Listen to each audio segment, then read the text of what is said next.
What's up, Buttercup? Welcome back to my channel. Today's book review is Bury Your Gaze by Chuck Tingle, and be forewarned, there are some spoilers, kind of overarching topical spoilers, not anything specific, but I just want to put that out there before going into this little chat and review. I gave this book 5 stars, and this is actually the second book I've read from the fantastical Chuck Tingle. I haven't read his other books because erotic is not my thing, even though I'm sure they're very funny and moving. But I read his first book that he traditionally published last year, Camp Damascus, and I gave it 4 stars. And then, of course, now Bury Your Gaze is 5 stars. I love the cover, love the story, love the commentary about AI and the Hollywood industry. I don't have a physical copy, that's why I'm not holding it, and you see the cover hovering right there. But when I do have the funds to buy a copy, I will absolutely do so. So I think this is a very interesting horror novel because it has the beats of a horror novel, but it ends happily and it's very meta. So I'll say it's meta horror first and foremost. Also included in Bury Your Gaze is body horror and some psychological horror involving AI fears of taking over, greed in Hollywood, and queer erasure. Chuck is so incredibly talented because this book really touches on a lot of heavy issues. It, of course, felt uncomfortable to read. I knew Chuck was holding my hand, guiding me through this story. And I am straight, so I can't completely imagine that feeling for those who identify with the queer community reading this novel and everything that happens. You'd think by the title it's going to be really depressing with a disturbing ending, but it's not, and I love that, even though the journey is very intense.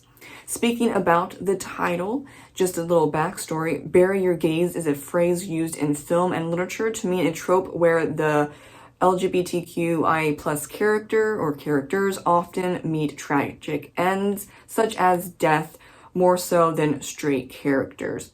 I know so many people in the LGBTQIA plus community are in love with this novel, and it absolutely makes sense. Chuck can write sad, disturbing things, but as he always tells people, love is real, and embrace love even during hard times, but well, especially during hard times. I was hoping he was going to flip the Bury Your Gaze trope on its head, and of course he did. He dissected the trope, Hollywood writing, the horror genre, the psychological thriller genre, and why AI is being pushed so much by the media, especially the rich. Speaking about AI, loved his stance and outlook of AI and art and how to combat AI in art. Now, AI has been around for decades and decades. I'm not talking, and Chuck's not talking about AI as in things like autocorrect, because that counts as AI. No, that type of AI is helpful, and we all use it every single day. The AI we're not into is people inputting a bunch of other people's art into an AI program, and it's learning from thousands upon thousands of other people's hard work, and then after all that learning, you ask it to write, let's say, a 40K, 1,000-word novel about let's say, young man who's straight and lives in the 1940s. He's very broody, great at private detective work, but also has a sensitive side to him because he loves his wife and children. And then from that description, probably adding a few other things to it, the AI program sets up a successful crime noir plot line with mystery beats and expected tropes, and out it spits that novel, and you don't really have to do that much. It's not going to be great, but you got a supposedly free 45K word novel you can then play with. In Bury Your Gaze, the AI is way more advanced, and we could probably get to that point in some way. There would be no art, just a regurgitation of popular tropes and the whole concept of really focusing on the algorithm will love this, as in, I mean, a lot of people do that already and base their whole lives on algorithms, but then it would also be an AI program just spitting out thousands of things. I mean, possibly a day, but let's just go like thousands of art a week. And it's so, you know, cookie cutter with the tropes and the beats of fill in the blank book or movie genre that people will consume it, and like that's good enough. Yeah, we don't want that. We don't want that because that's little to no effort, and it's just a horrible kind of thing to do.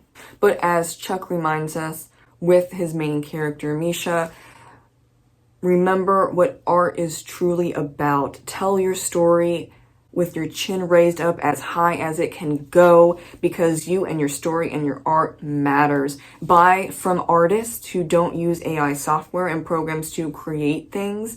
Ignore them. They don't exist. And lift up true artists that put their blood, sweat, and tears into their art. Just like the main character, Misha, who is being forced to play the algorithm popularity game and try to make as much profit as the studio and his producers want him to by killing off or making a couple straight for the algorithm.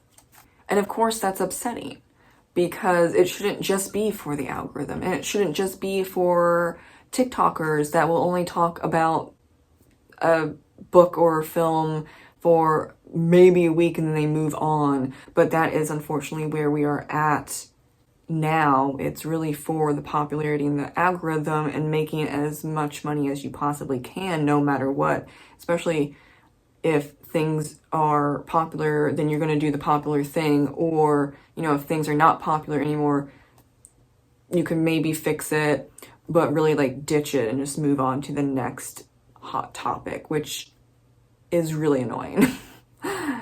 Yeah, it's annoying. And I know that some people will say, oh, but we want to have the best ever, nearly perfect product because we're spending time and money and energy on that thing, and that's why AI is good. Yeah. No. Art made by humans won't be perfect. It'll probably not be trendy or what the algorithm truly wants, but we as humans need to work on being smarter and better than the algorithms and the popular trends and gossip and just so much BS that happens online. Real life matters, and the internet is real, but it's also not real. And that's where I think a lot of people get really confused about, and everyone goes through it. I go through it. It's just a fact of life at this point, but you don't want to have AI take over your whole life. You don't at the end of the day. Life is suffering. Attachments to things causes suffering. Art can make people suffer. The writer or the painter, and then also the consumer and the fan of the art. But it also brings in love and joy and compassion. And just because life sucks sometimes, that doesn't mean that you try and make it perfect and try and wash away the uncomfortableness. That's just not gonna happen. As much as you try with AI and technology and whatever else, at the end of the day, it's futile. So let's embrace the suck. And let's embrace art and artists that are not perfect.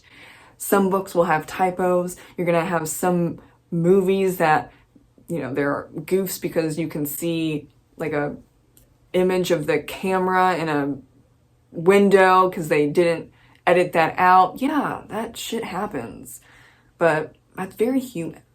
We are consumers, but we get to decide what we take into our hearts, our minds, and our algorithms.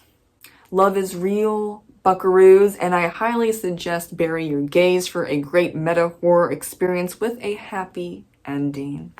Thank you so much for watching today, and have a great rest of your day, buckaroos / buttercups. Bye!